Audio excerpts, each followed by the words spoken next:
자, 논술이죠. 빈칸 넣기 쉬운 거부터 할게요. 자, 봅시다. 자기 의견과 정반대의 의견도 이것이다. 뭘까요? 정답이라는 거죠. 뭐라고요? 정답 씁시다. 자, 그러면 자기의 의견과 정반대 의견도 왜 정답인지에 대해 한번 읽어볼게요. 자, 머리 좋은 사람은 그래, 세상에는 이거 방식을 가진 사람도 있군 하면서 다른 사람의 의견을 기꺼이 받아들인다. 어떤 방식일까요? 생각하는 방식. 사고방식이라고 하죠. 됐습니까? 사고방식. 예, 사고방식. 어떻게 생각하는지 그 방법 있죠? 생각하는 방법을 사고방식이라고 해요. 이해됐어요? 자, 그래서 나와 다른 사고방식을 가진 사람도 있군 하고서 다른 사람의 얘기를 들어본다는 거죠. 됐습니까? 쉽게 말하면 수학으로 풀이하면 풀이 방법이 약간 다르다는 거예요. 자, 사람의 의견이 다른 것에는 여러 가지 종류가 있습니다. 어떤 사람은 1도밖에 다르지 않고 어떤 사람은 자신과 정반대로 180도 다르기도 합니다. 사람마다 생각의 그 범위가 다르다는 거죠. 됐어요? 네. 자, 자기 의견과 다른 의견을 듣지 않는 사람은 1도가 다르든 180도가 다르든 자신의 의견과 똑같아질 때까지 귀 기울이지 않습니다. 듣지 않는다는 거죠. 네. 따라서 그 사람에게는 여유 있는 사고방식이 태어날 수 없습니다. 나만 맞다고 우기는 거죠. 네. 됐습니까? 네. 사람마다 좋아하는 음식도 다르고 취미도 다르죠. 네. 그쵸? 그걸 인정하지 않는다는 거죠. 이 세상에 자신과 100% 똑같은 사고방식을 가지고 있는 사람은 한 명도 없습니다. 우연히 비슷한 사고방식을 가지고 있다 해도 최소한 5도에서 10도는 다르게 마련입니다. 때로는 극히 유사해 보여도 40도나 다른 경우가 있습니다. 그런데 머리가 좋은 사람은 자신과 180도 다른 의견도 끝까지 들을 수 있습니다. 여기서 180도라는 것은 완전 다르다는 거죠. 됐어요? 그리고 그래, 세상에는 이런 사고방식을 가진 사람도 있군 하면서 자신의 넉넉한 가슴속으로 그 사람의 의견을 받아들입니다. 마음으로 받아들일 수도 있는 거고 또 머릿속으로 생각해 볼 수도 있는 거죠. 경험이 서로 다르니까 이 사람은 이런 환경에서 이런 생활을 했을 땐 이렇게 생각할 수 있구나라는 걸 느낀다는 거죠. 그래서요, 자신과 180도 다른 의견을 끝까지 들을 수 있는 사람은 머리가 좋은 사람입니다. 그에 비해 머리가 나쁜 사람은 자신의 의견과 1도라도 다르면, 조금이라도 다르면은 아하, 이 사람은 나와 다른 사람이야, 이 사람의 의견은 잘못됐어, 나와는 맞지 않는 사람이야 라고 하고 상대를 어떻게 해버릴까요? 상대를 맞지 않는다고 뭐 할까요? 부정해버리죠? 됐습니까? 부정이요? 예, 부정해버린다. 부정해버린다는 건 뭐예요? 넌 잘못됐다 하고 무시한다는 거죠. 네. 됐어요? 네. 잘못됐다고 무시한다는 거죠? 네. 됐습니까? 이렇게 상대를 부정하는 사람은, 여기서 또 부정 나왔죠, 그쵸? 왜? 위에 부정이 나왔으니까. 됐습니까? 부정하는 사람은 그 사람을 끝까지 부정할 수 없을 때 벽에 부딪히고, 자, 그 사람이 잘못됐다고 계속 더 이상은 그 사람이 맞을 수도 있다 라는 생각을 할 때까지, 즉 자신의 생각이 잘못됐다는 걸 알 때까지, 벽에 부딪힐 때까지 끝까지 부정하다 보니까 결국은 자신도 어떻게 하게 돼요? 자기 자신도 부정하게 되죠. 그쵸? 자기 자신까지죠. 이해됐습니까? 이게 무슨 말이냐면은, 자, 2분의 1 더하기 2분의 1이 뭐예요? 1이죠. 근데 어떤 사람은 2분의 2라고 하죠. 그럼 2분의 2는 1이 아니라고 부정하는 사람은 나중에 그게 자연수 1을 쓰라는 문제가 나올 때까지 끝까지 인정하지 않다가 결국에는 시험에서 틀렸을 때 그때 뭐라고 해요? 1이 맞다라고 인정을 해야죠. 근데 자존심 때문에 인정하지 않는 사람은 어떻게 돼요? 학교 선생님도 싫고 다 싫죠. 나중에 누구까지 싫어져요? 자기 자신까지 싫어지죠. 이해됐습니까? 그래서 최소한의 그 맞을 수 있는 가능성을 생각하고 어떻게 해야 돼요? 뭐라고? 스스로 어떻게 한다고요? 자기 자신까지 부정해보니까 약간은 여유 있는 생각을 할 필요가 있죠. 내 의견이 약간은 다를 수도 있다라는 것을 이해하면 되죠. 그러니까 뭐예요? 상대방의 입장에 따라 조금씩 다 다르다는 거죠. 이해됐어요? 자, 나는 책을 보지 않습니다. 다른 사람의 이것을 들으면, 다른 사람의 의견을 들으면은 뭐라고요? 다른 사람의 의견을 들으면은 내 무엇까지 없어지기 때문이죠? 그렇죠. 내 의견이죠? 이해됐습니까? 우리가 두려워하는 건 뭐냐면 내 생각이 맞다고 그걸 지키고 싶은데 다른 사람 얘기를 들었을 때 내 의견이 무시당할 수 있다 생각하고서 다른 사람 의견은 들을 필요가 없다고 부정한 사람도 있죠? 됐어요? 자, 세상에는 이런 변명을 앞세우며 뭐라고요? 변명을 앞세우면서 책조차 읽지 않는 사람이 있어요. 자, 책 읽지 않는 이유는 간단해요. 나는 책을 보지 않습니다. 다른 사람의 의견을 들으면 내 의견이 없어지기 때문이죠 라고 했죠. 근데 이러한 것은 모순으로 가득 찼다라고 했어요. 왜냐? 책을 읽으면서 고개를 끄덕이고 남의 이야기를 들으면서 수긍하는 것은 자신의 의견을 버리는 것이 아니라 자신의 의견 속에서 상대방의 의견 중에 나와 내 생각과 비슷한 것들은 흡수할 수가 있죠. 이해됐습니까? 즉 수긍이라는 것은 내 의견 속에서 상대방의 의견을 흡수하는 과정이라는 거죠. 추가할 수 있다는 거죠. 여러분이 요요 돌릴 때 그 노하우, 본인의 노하우가 있죠. 근데 좀 더 잘하는 사람의 강의를 들으면은 거기서 내가 더 추가해야 될 노하우를 좀 얻게 되죠. 이걸 보고 흡수하는 과정이라는 거죠. 됐습니까? 아는 게 병이고 모르는 게 약이란 말도 있잖아. 원래 공부를 많이 하면 머리가 혼란스러워지는 법이지. 그래서 나는 공부하지 않을 거야. 공부를 많이 할수록 헷갈려갖고 공부하지 않는다고 말하는 사람도 있죠. 그쵸? 이해됐습니까? 걔 중에는 나는 이러한 이유 때문에 공부 안 할 거야 라는 것을 뭐라고 하죠? 뭐 뒤에 숨어서 공부하지 않는 사람이라고 하죠? 방패막이. 뭐라고요? 방패막이. 여러분, 그 바위 같은 거 있죠? 예를 들면은 어떤 사람이 활을 막 쏴요. 그럼 어디 뒤에 숨어야 돼요? 방패죠. 그럼 그 방패막이라고 해요. 그러니까 확실한 뭐예요?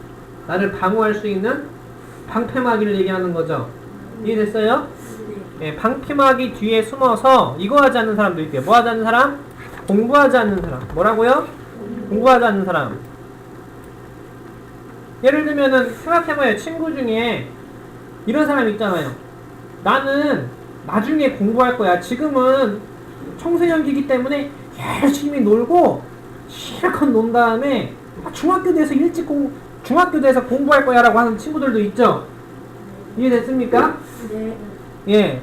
그럼 그 사람은 공부를 아예 안 하는 거죠. 이해됐어요? 자, 그런 사람을 보고 뭐라 하냐? 공부의 진정한 의미를 모르는 사람이라고 하죠. 이해됐습니까? 그럼 여기서 말하는 공부란 뭐냐? 자, 사실 학교에서는 무엇 때문에 공부하는지. 뭐라고요? 무엇 때문에 공부하는지. 성적 때문에 공부할 수도 있죠. 그쵸? 저 빈칸은 무엇이라고 써보세요.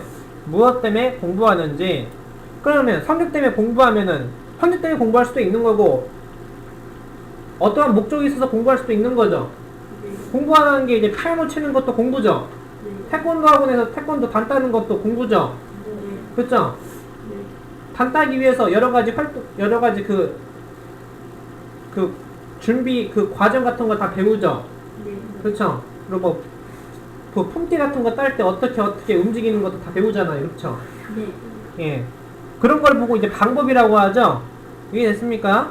네. 그래서 무엇을 공부해야 되는지 그리고 어떻게 공부를 해야 되는지. 그치? 어떤 식으로? 갖다 쓰세요. 어떤 식으로? 또는 왜 공부해야 되는지.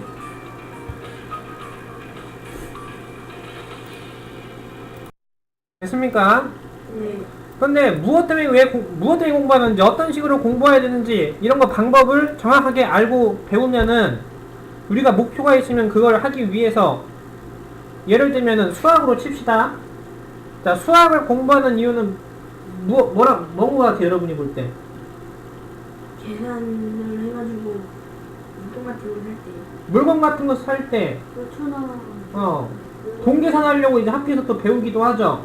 그리고 얼만큼의 수량을 받았으면 친구들한테 나눠주려면 나누기 같은 거 알아야 되죠. 근데 그러한 하나하나가 일상생활에서 우리가 써먹을 수 있죠. 또 초등학교 5학년, 6학년 되면은 평균 같은 거 구할 수 있죠. 그런 거 다 어떻게 하나하나 다 우리가 일상생활에서 써먹는 거죠. 그렇죠. 그런 것을 써먹기 위해서 어떻게 공부하는지, 나누는 방법, 더하는 방법, 곱하는 방법, 퍼센트 구하는 거, 이런 거 다 배우죠. 그러니까 우리는 공부할 때는 목표가 있고, 두 번째는 그걸 구하는 방식이 있다는 거죠. 근데 그 방식대로 정확하게 하면은 문제 풀 때 하나하나 다 풀 수 있죠. 근데 그 방법 어떻게 하는지 모르게 되면 어떻게 돼요? 문제를 못 풀죠. 그래서 무엇을 배우는지, 어떻게 배우는지 두 가지를 알아야겠죠. 이해됐습니까?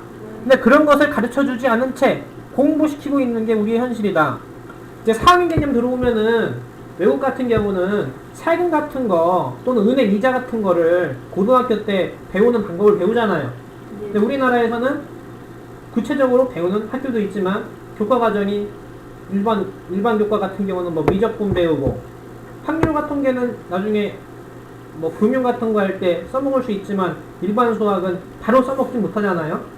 그렇죠. 그러니까 이러한 어떤 구체적인 목표가 없기 때문에 공부의 흥미를 잊어버리는 거죠. 이해됐어요? 예. 그러므로 사회에 나가면은, 그러니까 사회에 나간다는 건 여러분이 학교에서 공부 다 졸업하고 나서 사회생활, 직장생활, 경제생활을 한다는 거죠. 이해됐어요? 자, 사회에 나가면 일단 그것부터 생각해보지 않으면 안 됩니다. 사회에 나간다는 건 직업을 구한다는 거죠. 어떻게 살아갈지, 어떻게 돈을 벌지. 이해됐어요?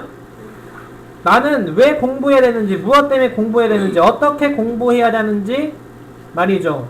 공부에 처음 공부할 때는 뭐라고 하냐면 이걸 보고 공부의 출발선이라고 하죠.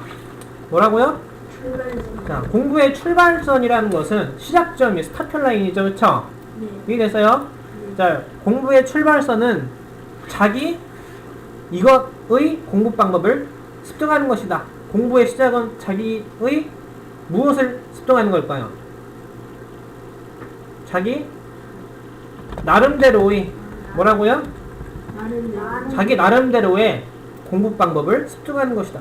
그럼 결국에는 원장님이 어떻게 공부하는지 방법을 알려주더라도 결국 진짜 처음 여러분이 공부를 스타트하게 될 때는 무엇을 익히는 거라고요? 내 자신의 나름대로의 공부 방식을 습득하는 게 공부의 출발이죠.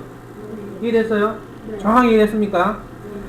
자, 그러나 대부분의 사람들은 마음속에 솟구치는 조바심 때문에 이것을 배우기 전에 공부부터 한대요. 자, 무엇을 배우기 전에 공부부터 시작할까요? 운동할 때, 자, 의욕만 있는 사람은 운동할 때 그냥 운동하죠. 이걸 모르고 운동하죠. 그게 뭐냐? 공부 방법이에요. 뭐라고요? 공부 방법을 배우기 전에 일단 공부부터 시작한다. 아무것도 모르는 상태에서 배우게 되면은 하루하루 배우고 나서 무엇이 틀렸는지, 어떻게 수정할지 알 수 있어요? 없어요? 모르죠? 그쵸? 여러분이 댄스를 하더라도 처음에 배우는 기본기가 있죠?